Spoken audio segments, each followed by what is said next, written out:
Hola amigos, hola amiga, Shabbat Shalom. Una tradición bíblica con la que nos topamos esta semana condena y lo hace categóricamente a la figura del así llamado falso profeta. ¿Qué es un falso profeta? Es aquel que embauca, que se dedica a engañar a su grey pregonando promesas vanas, que se proyectan, que se enclavan en el horizonte de un futuro siempre incierto, siempre impredecible. El libro de Dvarim, el famoso Deuteronomio, reprueba en esta ocasión al sofista que va tejiendo sobre su gente, sobre su interlocutor, una red de mentiras, de mendacidad, que va eh, endulzándolos con una retórica fútil y vacía. Ahora bien, el retrato, el retrato de este embustero que se pretende, en este caso nada más y nada menos que un ungido de Dios, no es algo que debamos considerar meramente folclórico. Es sobre todo una imagen que se nos revela a través del texto, como diría algún amante de Jung, una imagen arquetípica del engaño. ¿Y por qué digo esto? ¿Por qué se trata de una imagen de este tipo? Porque se representa aquí un molde, un semblante que irá asumiendo distintas formas y adoptando diversos rasgos a lo largo del tiempo y a lo ancho de las geografías y de las latitudes, pero que se encarna, en definitiva, en las figuras del embaucador, del timador, de quien se dedica a tejer el engaño sobre sus semejantes.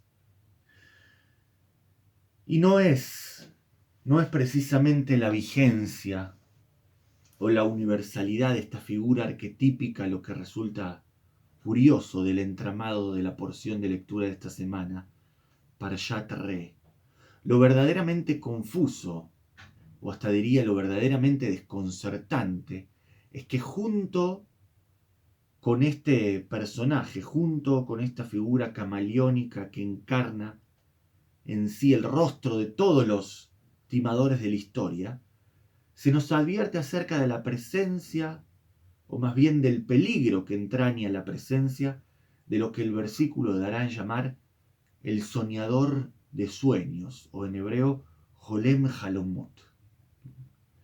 Me pregunto, me pregunto sinceramente, ¿qué es lo que lleva a que tanto el primero como el segundo de los casos antes mencionados sean agrupados en conjunto bajo una misma, si se quiere, tipología de sujetos peligrosos o de personalidades anómalas en la sociedad bíblica? Es decir, ¿qué tienen en común?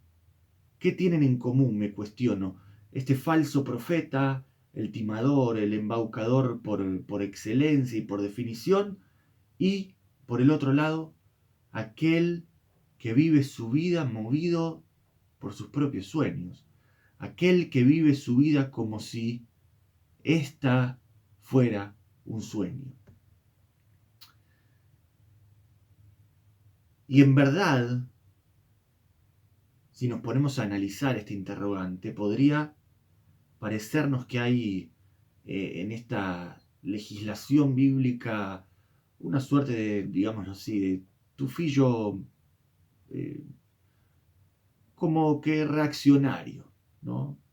Se trata de una tradición que pareciera proscribir o vituperar, reprobar nada más y nada menos que a la persona que se atreve a soñar, que se atreve a arrojarse al mundo mientras se proyecta en sus propios sueños.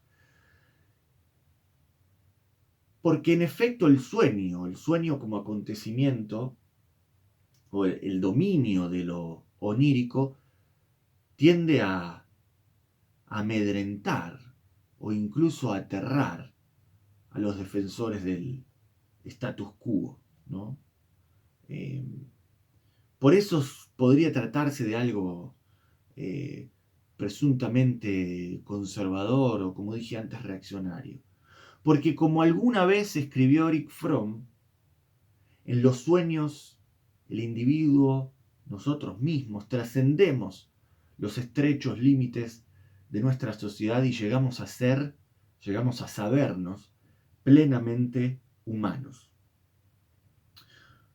Es decir, que en la vigilia somos de algún modo presa de nuestra propia necesidad de supervivencia, nos sabemos sujetos a lo socialmente reglamentado.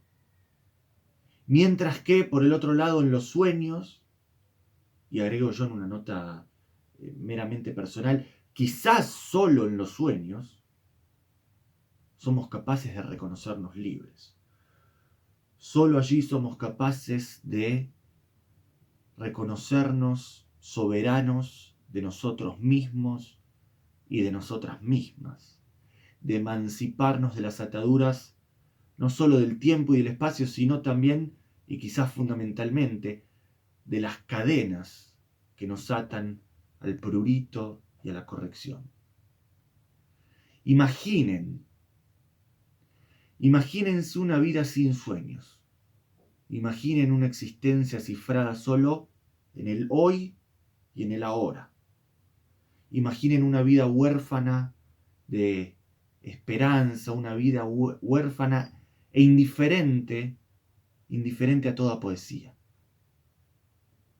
¿Qué sería sin sueños del magnífico personaje bíblico de Yosef, que con sus ensoñaciones nos permite develar la espesura de nuestra propia sensibilidad humana? ¿Qué sería de su faraón sin los sueños embrollados que él mismo se debe ocupar de desenmarañar? ¿Qué sería de Luis Carroll y de su Alicia sumida en un mundo de fantasías oníricas de maravilla, si no fuera por los sueños? ¿O qué sería de aquel entrañable personaje de Borges que se piensa eterno entre los vestigios inexorables de su ruina circular? Y finalmente, si como dijo Calderón de la Barca, la vida es sueño, entonces me vuelvo a preguntar, ¿por qué se ensaña con tanto ahínco el texto bíblico con la figura de quien se atreve a soñarse a sí mismo, de quien se atreve a soñarse a sí misma en el devenir de sus días? Y la respuesta a este interrogante quizás se halle en el mismo pasaje que lo proscribe, es decir, que condena al soñador.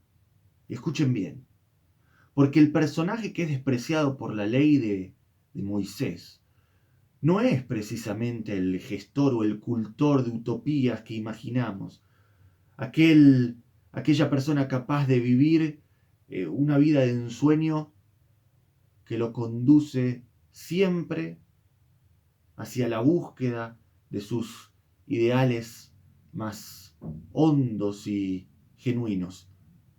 No, no se trata de este tipo de soñador, sino que, por el contrario, aquel que es reprobado por el mandato divino es el soñador desesperanzado, o como diría Eric Fromm, a quien traigo a cuento nuevamente, quien es condenado aquí es el optimista resignado.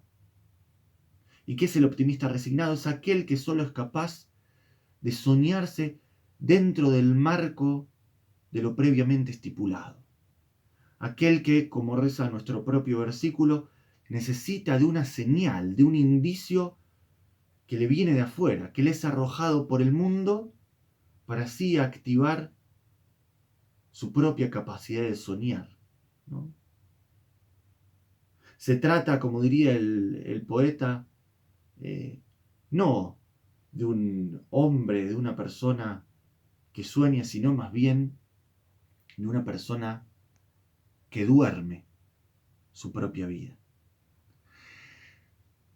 ¿Qué pasaría, me pregunto, amigos y amigas, qué pasaría si cambiamos el verbo, pensar por el verbo soñar? ¿Qué pasaría si nos atreviéramos a afirmar o a enmendar, si esto fuera posible, las palabras del filósofo y a declarar, no pienso, sino sueño? Sueño, luego existo. Sueño y en tanto que soy capaz de soñar, sé que existo. Porque lo que hace a nuestra propia condición humana es justamente aquella capacidad, aquella prerrogativa de proyectarnos a nosotros mismos, en nuestros propios sueños. Y no solo en momentos de dicha y de certidumbre, sino, y esta creo humildemente que es la clave, sino nuestra habilidad de soñar, de soñarnos en los periodos de mayor abatimiento, en los tiempos de cólera y de incertidumbre. Quizás con la llegada del mes de Elul, que ya se nos avecina a la vuelta de la esquina, mientras intentamos despertarnos de nuestro letargo con el estruendo del shofar, sea ahora, queridos amigos y queridas amigas, de dejar de dormir la vida y de comenzar a soñarla. Shabbat Shalom.